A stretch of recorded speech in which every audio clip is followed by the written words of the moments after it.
Welcome back, viewers. You're watching WION World is One. I'm Shivan Channa. This is Speed News. Let's start.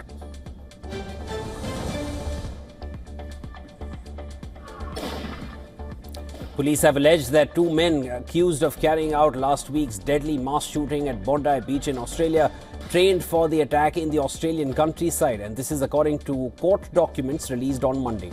The police documents said Sajid and Naveed Akram, the father and son duo, accused of carrying out the killings, also made a reconnaissance trip to Bondi Beach just days before the mass shooting.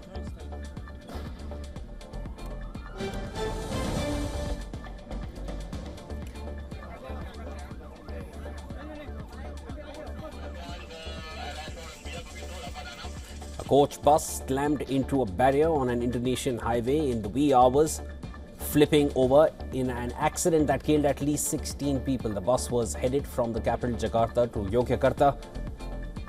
According to rescuers, the bus was travelling at a fairly high speed when it reached a turn at a highway interchange, overturned thereafter, and it overturned after colliding with the road barrier.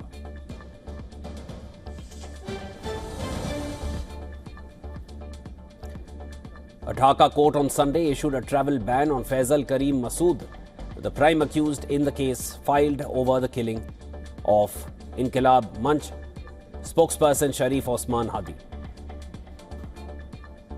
The ban petition had said that the accused could flee the country at any time, and earlier Bangladesh police said that they have no specific information on the whereabouts of the prime suspect in the killing of prominent youth leader Hadi.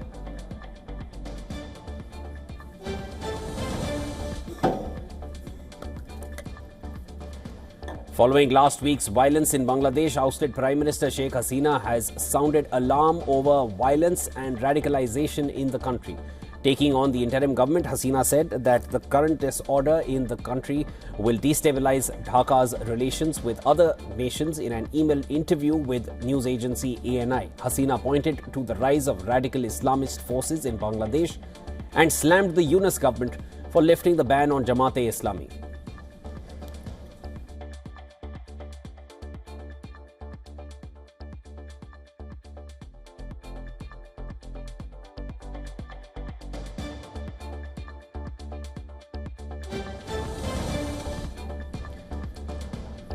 The US Coast Guard is pursuing an oil tanker in international waters near Venezuela, and this would be the second such operation this weekend.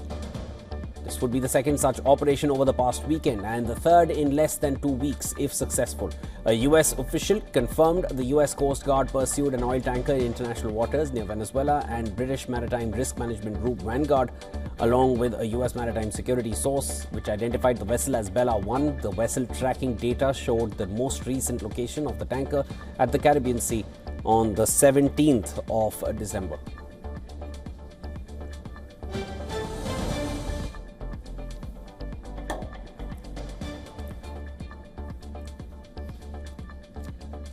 US and Ukrainian envoys issued a joint statement on Sunday describing 3 days of meetings on ending Russia's war in Ukraine as productive and constructive. Without reporting any breakthroughs, US Special Envoy Steve Witkoff wrote on X that the talks between American, European and Ukrainian officials over the last 3 days were productive and constructive. When asked how the talks had been proceeding, Russian President Vladimir Putin's Special Envoy Kirill Dmitriev said everything is good.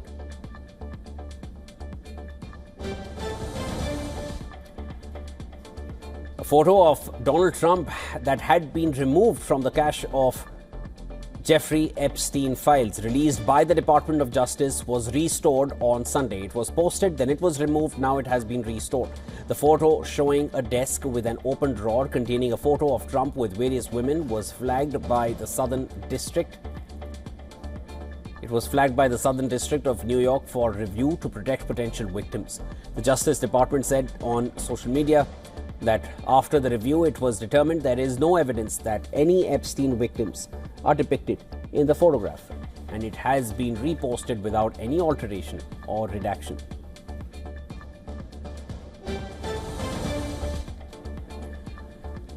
South Korea's president and his team have started moving back into Seoul's historic Blue House, which his predecessor Yoon Suk-yeol had abandoned for being too imperial. Known as Cheongwa-dae in Korean, the Blue House is named for the approximately 150,000 hand-painted blue tiles that adorn its roof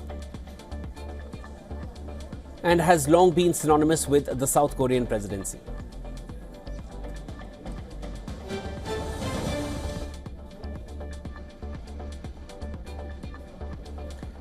Japan's next-generation H-3 F-8 rocket-carrying QZ-S-5 satellite blasted off from the Tanegashima Space Center. The 1.8-ton satellite is set to become part of Japan's quasi-zenith satellite system, a network of positioning satellites that operate in the skies over Japan.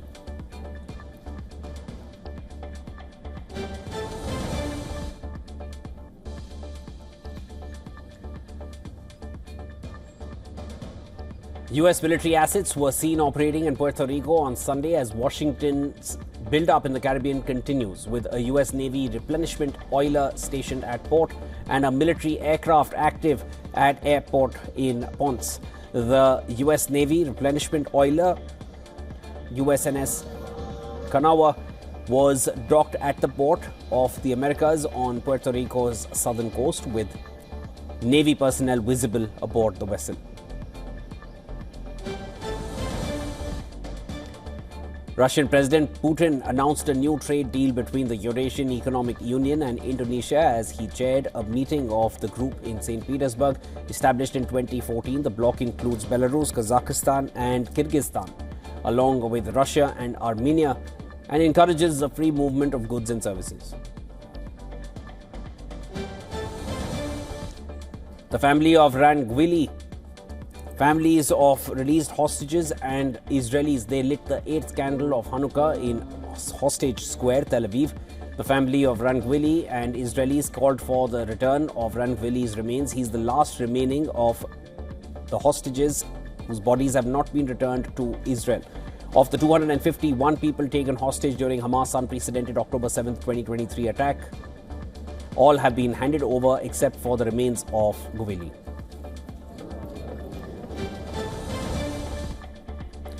Thousands of people gathered in the Serbian city of Novi Pazar to protest in support of students and professors at the city's university.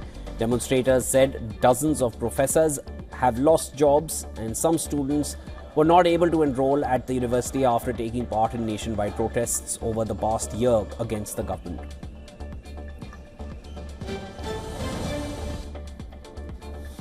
Activists marched in Karachi demanding environmental justice and calling on the government to stop construction projects they say damage the environment. Protesters gathered at the historical park where theatre performances, music and dance were used to convey a message of combating climate change. During the rally, demonstrators called for an end to government programs, including coal projects, constructions on riverbeds, sea reclamations and coastal projects. The national capital in India experienced hazardous air quality yet again, with a thick layer of smog blanketing much of the city, significantly reducing visibility again. The deteriorating air quality prompted the Commission for Air Quality Management to implement all measures under Stage 4 of the Graded Response Action Plan across Delhi NCR.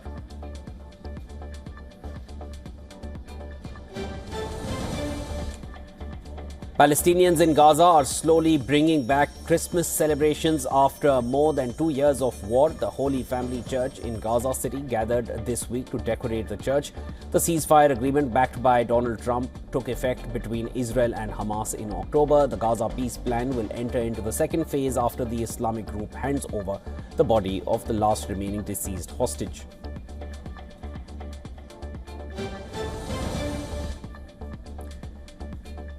Santa Claus arrived by boat to a riverside community in Amazon's state,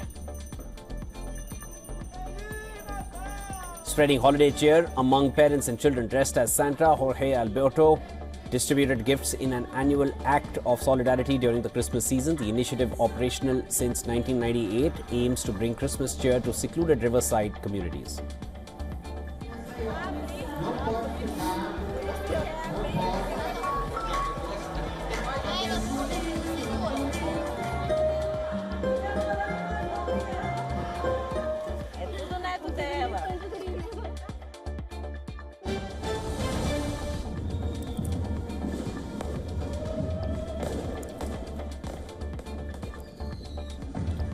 And Christians from 3 villages in northwestern Syria, they lit a Christmas tree at a church in Kunaya, and this as they celebrated for the first time since the fall of the Assad regime. Since taking power, Syria's new leaders have sought to break from their radical Islamist past and present a more moderate image.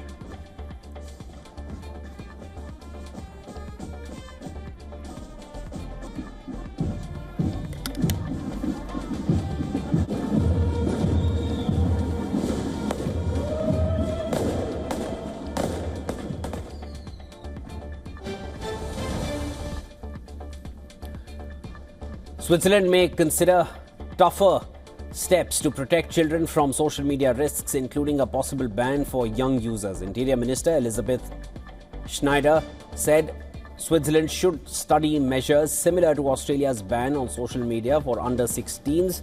She said authorities must examine options such as limiting children's access to social media, curbing harmful content, and addressing algorithms that target young users. Schneider also said social media platforms must take responsibility for what children and teenagers consume online.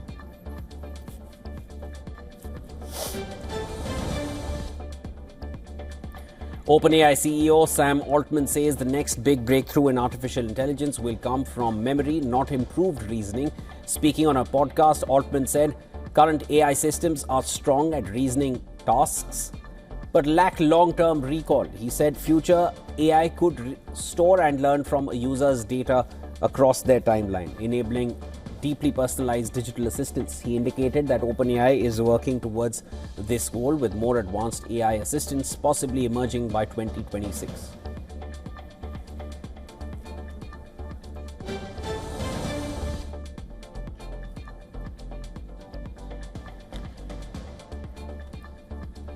Three AI-driven robots are cleaning the glass curtain walls of a high-rise building, moving autonomously along vertical surfaces developed by Hefei Institute of Technology and the Chinese Academy of Sciences. The robots use an aircraft carrier style structure and can clean up to 1,200 square meters daily. Equipped with high-definition cameras and AI recognition systems, the robots plan cleaning paths, generate solutions, and retrieve tools automatically without human intervention.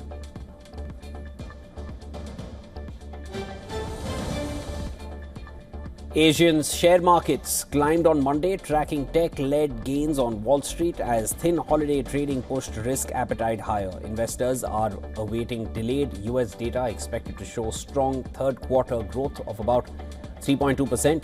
helped by a drop in imports. Still, caution lingers. Bank of America warns investor sentiment is at extreme bullish levels, often followed by pullbacks. For now, futures point higher, with S&P 500 and Nasdaq futures edging up. In Asia, Japan's Nikkei jumped 1.5%, boosted by a sharply weaker yen, which hit record lows against the euro and Swiss franc, despite the Bank of Japan lifting rates to a 30-year high of 0.75%.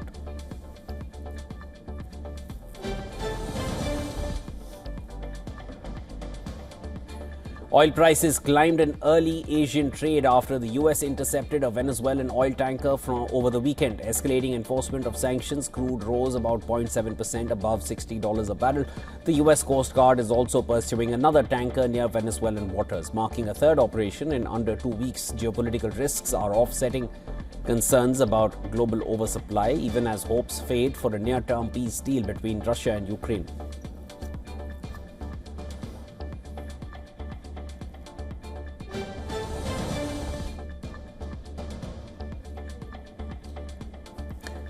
China left its benchmark loan prime rates unchanged for a 7th straight month, in line with expectations. The 1-year LPR stayed at 3%, while the 5-year rate remained at 3.5%, signaling policymakers are not rushing to ease further. The steady stance suggests confidence that the economy is on track to meet this year's growth target, even as officials adopt a cross-cyclical approach to smooth volatility. However, recent data show slowing factory output, softer retail sales, and weak household borrowing as the prolonged property downturn weighs on confidence.